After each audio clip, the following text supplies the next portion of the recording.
जनता को फिलिस्तीन की ज़मीन को ऑक्यूपाई किया है। लगातार ये जो आज मंजर फिलिस्तीन में है, ये मंजर फिलिस्तीन का पिछले 75 साल का इतिहास है।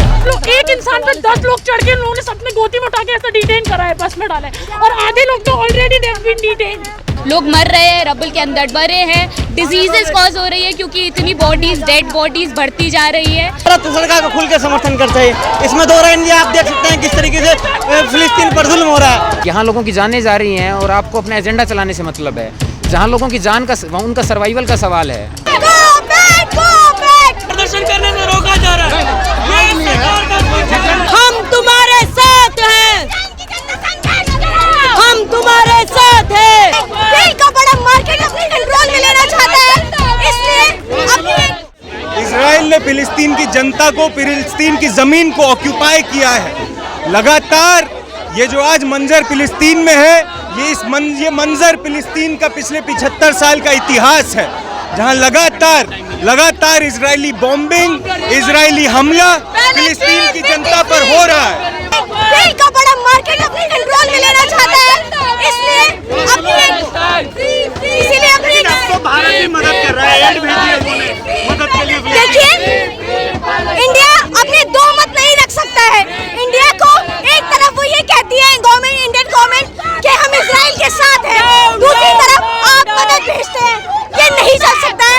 भारत सरकार का खुल के समर्थन करता है, इसमें दो राय नहीं। आप देख सकते हैं किस तरीके से फिलिस्तीन पर जुल्म हो रहा है। फिलिस्तीन का किस तरीके से वहाँ पे बेसिक फैसिलिटी भी मुहैया नहीं कराई जा रही है, किस तरीके से उन पे एयर स्ट्राइक किए जा रहे हैं। देखिए, हम लोग इन सबसे डरने वाले नहीं हैं। जो गलत है हम उसके खिलाफ आवाज़ उठाएंगे, हमें इन सबसे डर नहीं लगता। काफ़ी सारे Palestinians, there are in total 200,000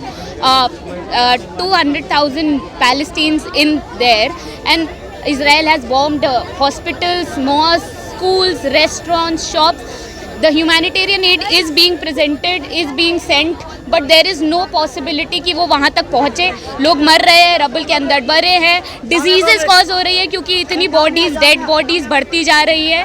तो ऑटो वाले ने बोला रास्ता बंद है, आप यहीं पे उतर जाइए। हम उतर गए, फिर यहाँ से हमने देखा कि भाई हो क्या रहा है, इन्होंने हमें उठा के यहाँ पे बस में धर लिया है। अच्छा, तो आप प्रोटेस्ट करने नहीं आए थे? अरे आप इनको बोलिए कि यहाँ पे थोड़ा, यहाँ पे रास्ते खोलें। क्या कर रहे हैं, सड़क है, दिल्ली है भाई, इनको निकलना नहीं। हम यहाँ पे प्रोटेस्ट करने नहीं आए थे, तो ये लोग क्यों आए यहाँ पे 11 बजे से? हम यहाँ पे खड़े नहीं हो सकते। 10 लोग, एक इंसान पे 10 लोग चढ़ के उन्होंने सबने गोदी में उठा के ऐसा डिटेन करा है, बस में डाला है, और आधे लोग तो already they have been detain. हम यहाँ पे फिलिस्तीन में जो तबाही मच रही है पिछले 10-15 दिनों से, जो इजराइल ने तबाही मचा के रखी है, हॉस्पिटल पे बमबारी हुई है, 500 मरे हैं, टोटल 1800 बच्चे मरे हैं। उनके खिलाफ ये जो तबाही चल रही है फिलिस्तीन में, हम उसके लिए आवाज़ उठाने के लिए यहाँ पे आए थे। क्या मांग है आपकी?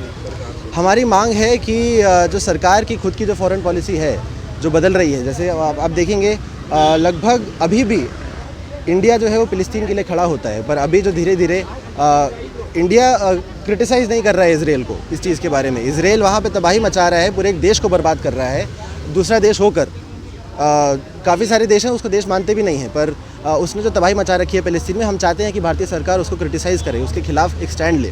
जैसे बाकी सारे जो मतलब थर्ड वर्ल्ड के देश हैं, जाके बाकी सारे जो गरीब देश हैं, जिन्होंने उपनिवेशता देखी है, जिन्होंने साम्राज्यवाद देखा है, जो उनके खिलाफ आवाज़ उठा रहे हैं, हम चाहते हैं भारत भी वैसी आवाज़ उठाए फिलिस्तीन के लिए। उसमें ज़्यादा देखने की ज़रूरत नहीं है। उसमें साफ साफ है कि एक देश जो ज़्यादा ताकतवर है, एक कमज़ोर देश को इन्वेड करने की कोशिश कर रहा है, उनके नागरिकों को मारने की कोशिश कर रहा है। और हमारे संगठन का SFI का हमेशा से मानना रहा है कि हम लोग हमेशा से ऐसी इन ताकतों के खिलाफ खड़े हुए हैं, जिन्होंने देश दुनिया के अंदर जानबूझ करके टेंशन क्रिएट करके और दो देशों के बीच में कन्फ्लिक्ट पैदा करने की कोशिश की है। जो मेन स्ट्रीम मीडिया वहाँ पहुँचा है, वो कह रहा है कि ये तो आतंकवादी हमला है लगातार जो हमास कर रहा है, जो गजा की तरफ से हो रहा है।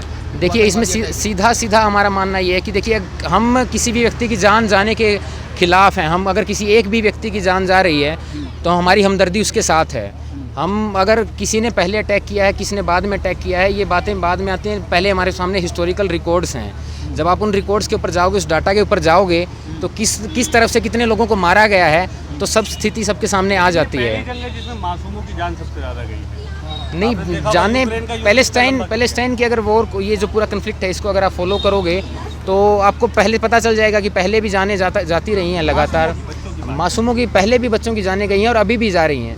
और हमारा सीधा सीधा साफ साफ यही कहना है कि ये सब रुकना चाहिए। और एक देश जो बाहर से बैठ करके दूसरे देशों को बता रहा है कि हम आपको बताएंगे किस तरीके से शांति स्थापित होगी, और उसके इस चक्कर में पूरा लोगों की जानें जा रही हैं, लोग खाने के लिए तरस रहे हैं वहाँ पे, इन सारी चीज़ों के खिलाफ हैं, हम अपनी आवाज़ बुलंद कर रहे हैं। अगर लोगों को अपने हथियार बेचने के लिए, अगर आप दुनिया के अंदर हमेशा ये चाहते हैं कि दुनिया के अंदर झगड़े रहें, दुनिया के अंदर जो टेंशन है वो हमेशा बनी रहे, और उसका आधार ये है कि आप अपने हथियार बेचना चाहते हैं, तो हम ऐसी सुपर पावर को नहीं मानते हैं। देखिए, मीडिया का भी और जो भी हमारे देश का हिस्टोरिकली स्टैंड रहा है इस कन्फ्लिक्ट पे, वो पैलेस्टाइन के हमेशा से पक्ष में रहा है। और मीडिया अगर इस बात को समझ पा रही है, इस बात की इंटीग्रिटी को समझ पा रही है कि कितना मतलब ये उलझा हुआ मामला है और उसमें हमें कितनी सेंसिटिवली रिएक्ट करना चाहिए, तो जो भी मीडिया का रिस्पॉन्स है उसके ऊपर हम जिस भी तरीके का वो दिखा रहे हैं उसके हिसाब से। रिपोर्ट तो बता रही जैसे भारत का युद्ध हो गया है फिलिस्तीन के साथ। देखिए, एक तो मीडिया के ऊपर तो हमारा ये कहना है कि मीडिया